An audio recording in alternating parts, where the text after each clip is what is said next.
So you write a language the way they sound, and borrowing from what I would call worldwide the international phonetic alphabet.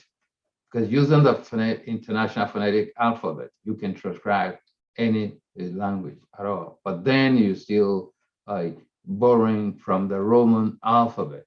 Okay, so the ch, for example, it will be a T symbol, the combination of the phoneme t, and then the sh symbol, which looks like an S but larger S. Okay, and some people write the C with a V on top of the C. So that's linguists have actually struggled to make sure that that international phonetic alphabet will fit all languages. So it's artificial. It's from top down. We're supposed to describe, we're not supposed to prescribe. And that's the beauty of applied linguistics.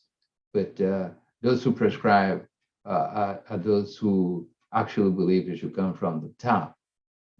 Ignoring that people at the local level, the indigenous, are intelligent, they're smart, they know what they need, they know what they can do, they know what is at their disposal. So they reach consensus and they do what they want to do. So empowering local communities would result in developing script. Okay, if we were to say, okay, to make things easier, let's adopt a national, so like across Nigeria. It can also be done. Okay, but you need to take input from all localities, all people. I mean, people in their different communities. You need to take input from them to build that kind of national script that will cut across Nigerian languages, for example. Okay, the Arabic. You see the Arab world scattered. It's all over. But it's the same script that they use. You see, across countries. And that's not impossible. It's a matter of a political will, the language policy, and giving power to the local communities. It's true that it might appear not an emergency. The question, even though that is not an emergency of this major language is going extinct, but it is very important that we preserve the language. Yes. So what is the best way to preserve it now? Of course, we are living in a different time. We are living in a different world. We are living with different tools. I don't think it is going to be possible to rely on the old things like, okay, yeah, the language here have always been oral, so let's keep it oral. Well, I don't think it's going to work now because everything go digital. Yes. If UNESCO, for example, are investing a lot of money in UNESCO project all across the world, I don't know if anything like that can make sense. Let's document also African languages. Yes. Before they go extinct, we can have everything from beginning to the end so that at least people that are going to be here 1,000 years from now, they can have it to see. I don't know if I'm making sense. Yes, you do. You're making sense. You're making sense. Yes, you are. Definitely. Yeah.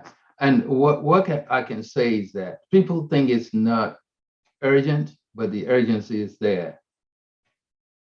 If people are thinking in short terms, they are missing the point.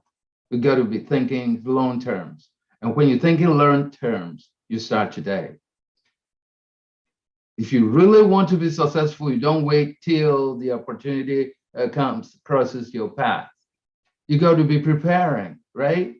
It's Abraham Lincoln who said, if you're given this task that consists of chopping down a big tree, and overall it will take you 10 hours to do so, what do? You spend 6 hours. Spend 6 hours actually doing what? Getting your tools ready, okay? Sharpening your tools. 6 hours sharpening your tools. And then the remaining 4 hours will be easy for you to chop down that big tree. So it's about preparation. And Powell, late General Powell, Colin Powell said, what is luck? luck is when opportunity and preparation comes together. What that means. So we got to start now. Tomorrow begins today. We're talking about tomorrow, it begins today. So the sooner the better. Can you imagine?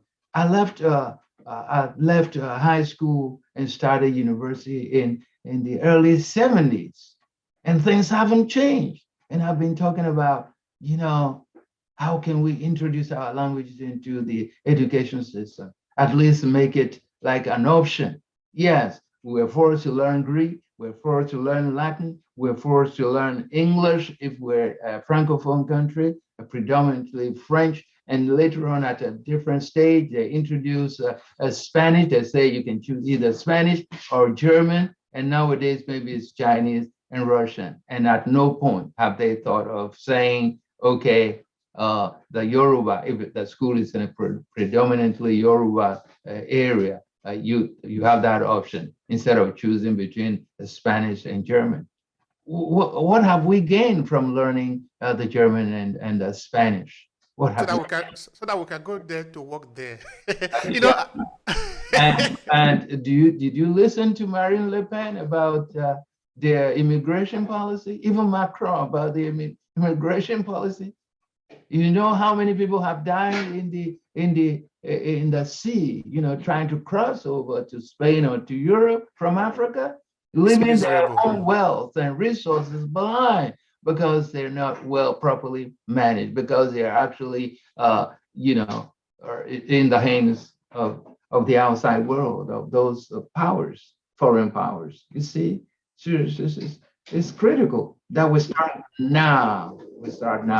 And to avoid language to go from going extinct, what you want to do is, the best way is to introduce it into the educational system, is to speak it, spread it across, speak it to your kid. Your kids will learn it as the first language. They'll teach their own children, and that is very important. We got to invest into actually researching and documenting our languages. That's why I chose to document the Dacha dialect of Yoruba, and people have followed in my footsteps, and they're doing the work. And we should keep on doing that. Otherwise, it's so sad to hear over the radio or the television that the last speaker of language X just passed away. And they passed on with all the knowledge, the indigenous knowledge that they have. You see, in the field of medicine, we have so many resources, and people keep it secret. Not necessarily because they keep it secret, but they can't write anything down. And how much can you actually memorize if it just remain oral? Okay, so and especially when also the Western world call it juju, they call it voodoo, like it's negative, so that becomes problematic. So we need to have the language policy again. We need to have the means, and we shouldn't say that the budget, we don't have the money. If you think that education is expensive, wait till you get none. You're going to have to try ignorance.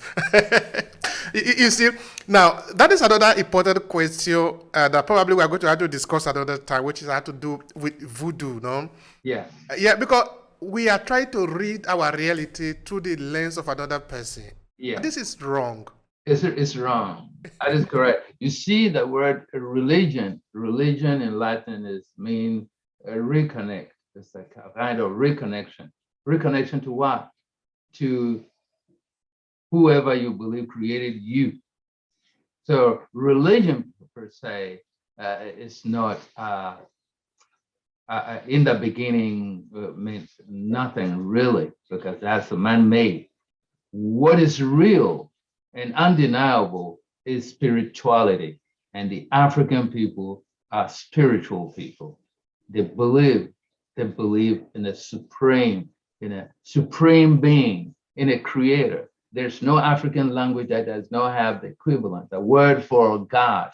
There's none. That's God consciousness. Yeah, yes. It's anyway, the level of spirituality is so high that they can bring in any type of religion, and African will adopt it. They will embrace it, okay, wholeheartedly, and ready to deviate from their own that has been called all kind of bad names, the voodoo, which is actually in essence spirituality.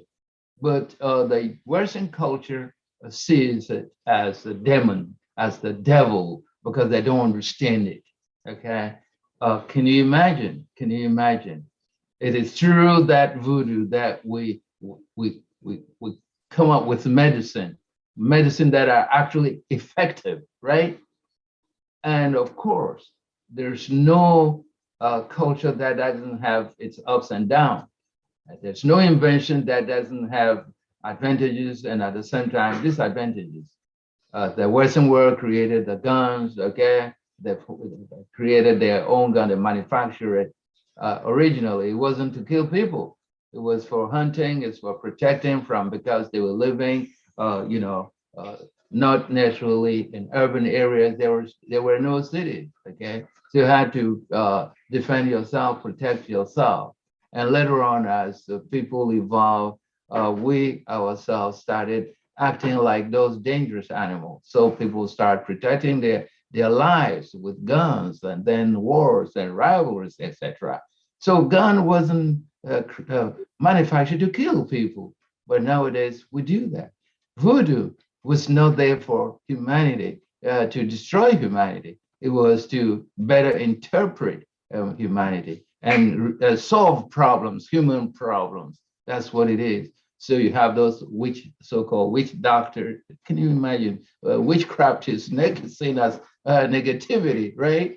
But then the language evolved and we call them, oh no, traditional healers, which is more positive, right? So some people know how to cure, and the same people who know how to cure know also how to kill. But not all traditional healers are sorcerers. You see, not all of them are killers.